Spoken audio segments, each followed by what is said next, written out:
दोस्तों स्वागत है आपका यूपीएससी पीएससी एग्जाम मंथन में। आज हम डिस्कस करेंगे 7 तारीख के इंपॉर्टेंट क्वेश्चन एंड आंसर्स। तो हमारा पहला क्वेश्चन है who is set to become the first in non white person to feature on British coin. First option is B R Ambedkar, second option is Mahatma Gandhi, third option is Subhash Chandra Bose, fourth option is Vallabh Bhai Patel. तो इसका सही answer है महात्मा गांधी। हाल ही में British government ने बोला है कि उनको कॉइन पे पब्लिश किया जाएगा to commemorate the leader and hero of Indian freedom movement. और साथ ही जो डिसीजन लिया गया है वहां पे growing interest in recognising the contributions of people from Asian, black and other ethnic minorities. आगे बढ़ते हैं। हमारा अगला क्वेश्चन एफएटीएफ से रिलेटेड है, जो काफी हाल में न्यूज में आजकल बना रहता है पाकिस्तान के कारण। आपको इसके मेंबर्स को पहचानना है। तो first option is China, second is India, third is Nepal, fourth is Russia, fifth is Pakistan. तो ऐसे क्वेश्चन काफी यूपीएससी में पूछे जाते हैं मेंबरशिप को आइडेंटिफाई करने के लिए भी। तो इसका सही आंसर आपको बताना है। सही आंसर है इसका 1, 2 एंड 4। आपको ये पता होना चाहिए कि पाकिस्तान इसका मेंबर नहीं है, तब भी उसके खिलाफ एफएटीएफ एक्शन ले रही है। आइए इसके बारे में कुछ जानते हैं। जैसा कि आप लोग मैप में देख सकते हैं, पाकिस्तान इसका मेंबरशिप में नहीं है, साथ में श्रीलंका भी नहीं है, ना तो नेपाल भी इसका मेंबर है, जो कि एग्जाम के लिए काफी इंपॉर्टेंट बनता है। एफएटीएफ जो है हमारा ऑर्गेनाइजेशन है 1989 में चालू हुआ था, जो कि G7 के इनिशिएटिव के कारण शुरुआत हुआ था। तो किस लिए इसका ऑब्जेक्टिव क्या था? ऑब्जेक्टिव था हमारा कॉम्बैट मनी लॉन्ड्रिंग के लिए चालू किया गया था, साथ में कॉम्बैट फाइनेंशियल क्राइम के लिए। इसका जो मेन मोटो है एफएटीएफ का वो है money laundering and terrorist financing का। और इसके मेंबर बनने के लिए आपको जो कोई भी कंट्री होती है उसको स्ट्रेटेजिकली काफी इंपॉर्टेंट होना चाहिए। जैसे कि पॉपुलेशन उसका बड़ा होना चाहिए, लार्ज जीडीपी होना चाहिए, डेवलप्ड बैंकिंग होना चाहिए, और इंश्योरेंस सेक्टर भी काफी डेवलप होना चाहिए।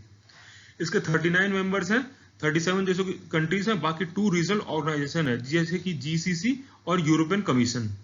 और आपको ध्यान रखना कि पाकिस्तान इसका मेंबर नहीं है। आगे बढ़ते हैं।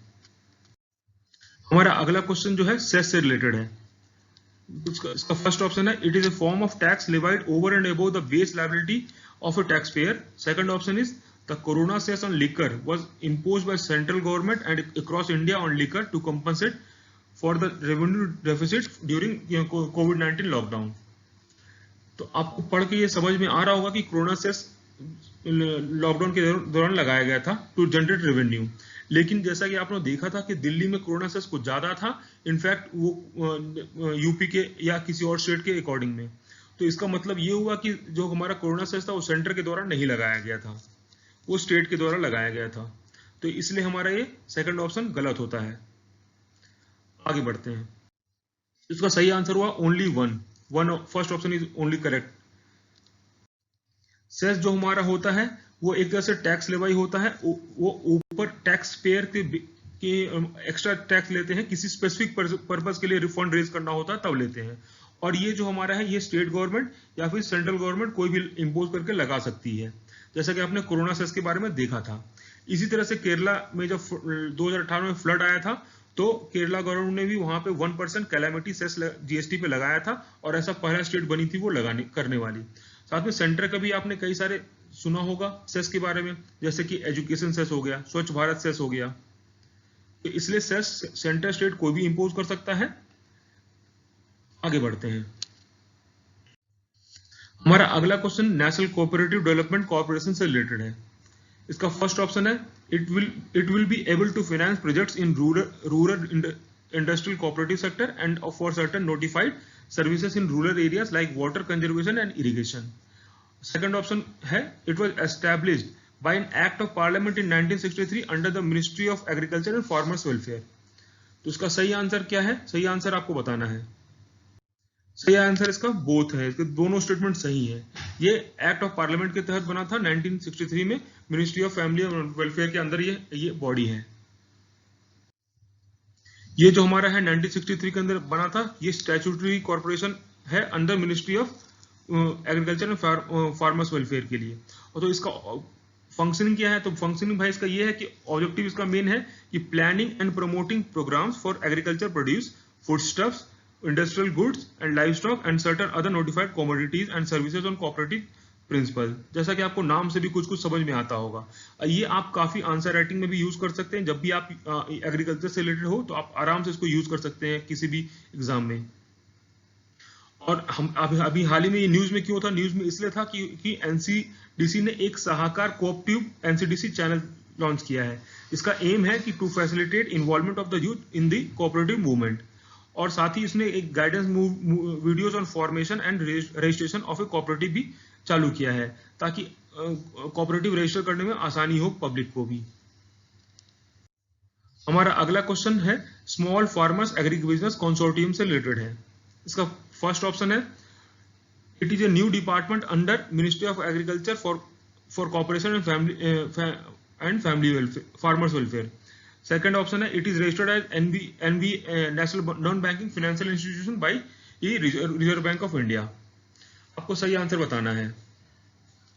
सही आंसर है इसका 2 ओनली, क्योंकि ये न्यू डिपार्टमेंट नहीं है, इसलिए ये ऑप्शन गलत होता है। आगे बढ़ते हैं, थोड़ा इसके बारे में जान लेते हैं। हमारा जो ये small farmers agri business consortium है, ये 1994 में बना था। ये रजिस्टर्ड है अंडर सोसाइटीज रजिस्ट्रेशन एक्ट 1860 के अंतर्गत, और ये ऑटोनोमस बॉडी है, ना कि कोई डिपार्टमेंट है, Ministry of agriculture and farmers Welfare के अंतर्गत। और साथ ही ये रजिस्टर्ड है as a non banking financial institution by RBI.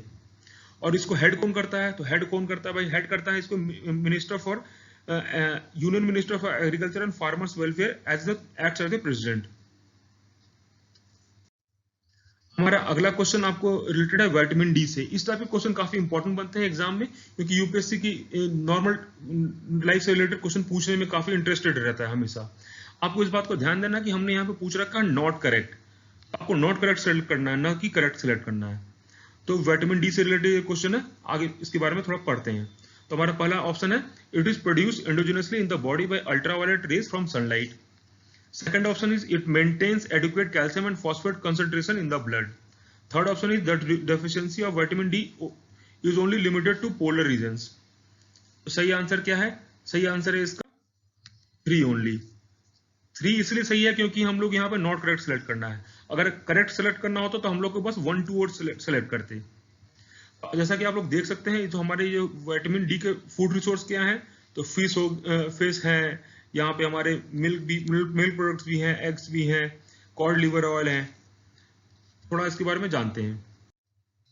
Vitamin D है हमारा एक जो है ये फैट सॉल्युबल विटामिन है, जैसे कि ई, डी, के और साथ में डी, ये सारे फैट सॉल्युबल विटामिन हमारे हैं, जो कि नेचुरली प्रेजेंट होते हैं हमारे फूड्स में, जैसे फैटी फिश में या फिश लिवर ऑयल में या बीफ लिवर में या चीज में या एग्स में। साथ ही हमारा जो एक ऑप्शन दे रखा था कि एंडोजेनसली प्रोड्यूस होता है, तो हाँ भाई एंडोजेनसली प्रोड्यूस होता है जब अल्ट्रावायलेट रेज हमारे सनलाइट स्ट्राइक करते हैं स्किन पे और ट्रिगर करते हैं विटामिन डी के सिंथेसिस के लिए। और जो हमारा विटामिन डी है ये maintains adequate calcium and phosphate concentration in our blood. It prevents weakening of bones. साथ ही हमारा जो ये ऑप्शन दे रखा था कि ये पोलर रीजन्स पे लिमिटेड है, तो ऐसा नहीं है। इंडिया में आपको जैसे पता होगा विटामिन डी डिफिशिएंट पब्लिक काफी ज्यादा है, इसलिए यहाँ पे ट्रॉपिकल कंट्री होने के बावजूद हमारे यहाँ डिफिशिएंसी ज्यादा है, इसलिए वो ऑप्शन गलत था। आगे बढ़ते हैं।